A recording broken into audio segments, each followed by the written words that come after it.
Gusto ko lang malaman kasi ito good news ito Doc Mary yung tungkol dito sa hindi na kailangan yung booklet pag bibili ka ng gamot, di ba? Bago tayo magpatuloy, huwag kalimutang mag-subscribe sa aking channel.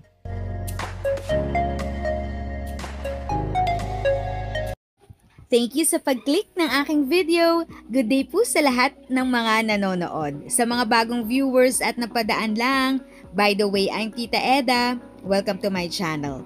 Ang channel na maghahatid sa iyo ng dagdag kaalaman tungkol sa government services, bagong mga balita at informative videos na galing sa legit na resources.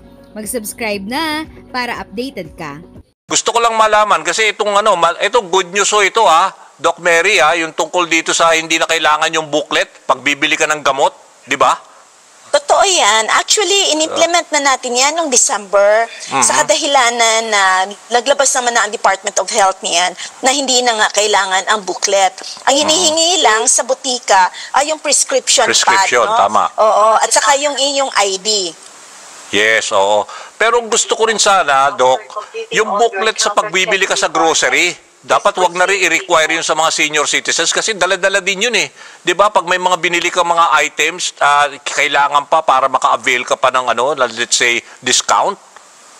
Totoo yan. Yan yung ating isa sa pag-uusapan sa Congress na ito, no? Sa session na ito. Yes. Sa kadahilanan na tinawagan na tayo niya ni Congressman Umpong Ordanes, tinatanong na tayo kung ano yung magiging stand na dapat tanggalin yung booklet para sa purchase ng mga sa groceries. Yun At nga. sabi ko nga sa kanya, mahalaga yon, pero kailangan siguro magkaroon tayo ng controls para dyan, para hindi rin maabuso.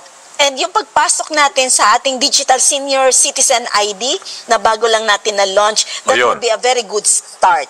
Okay. So ibig sabihin may pag-asa. Pag-uusapan sa Kongreso na ay, na rin yan, alisin na rin yung requirement na booklet sa grocery.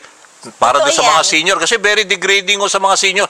Parang naghahalongkat pa sila, nakakaawa ba. Parang namamalimos pag nasa grocery doon sa counter section. Totoo yan. At sa aking karanasan yan, Dan, kung titingnan natin, na minsan naiiwan ko na hindi pa ako nagkakaroon ng magkano lang naman yung discount? Diba? Magkano lang naman? Hahanapan ako noon at ang sabi ko, ay hindi ko dala. At ang sasabihin sa, ay hindi po pwede. So I think we have to make it easy on the part of our senior citizens. Okay. So kung may ibig sabihin sana mapatupad kahit na before the year ends. Malaki ba pag-asa? Supportive ba ang Kongreso na kailangan pa ba ng batas o any executive or ordinance lang? Parang kagaya lang yan sa pagtanggal ng purchase booklet for medicines. Ganun din ang mangyayari niyan. Siguro most likely, kagaya dyan, magkakaroon tayo ng parang meetings of the various stakeholders. Siguro kasama natin si DTI, si DSWD, si NCSC of course, at iba't ibang ahensya para dito. Okay, so hindi na kailangan ng mahabang yan, di ba? Siyempre, favorable naman sa mga senior citizens. Yung kailangan lang, yung policy na implement ng mga department or let's say, grocery stores.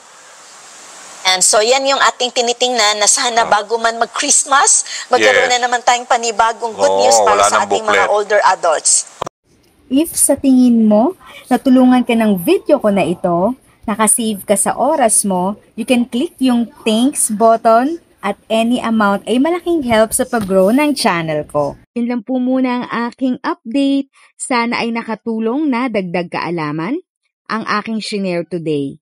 Ang goal ng aking channel ay mag-create ng awareness. Kung ganitong mga topic ang gusto mo, panoorin mo ang mga videos ko na ito.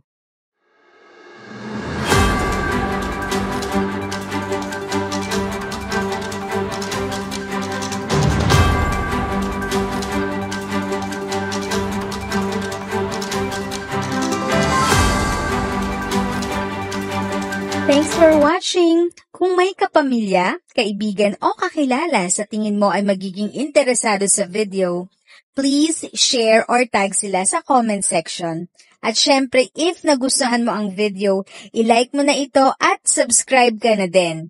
As always, feel free to write your questions, comments, and opinions respectfully. And continue to be a blessing and stay safe.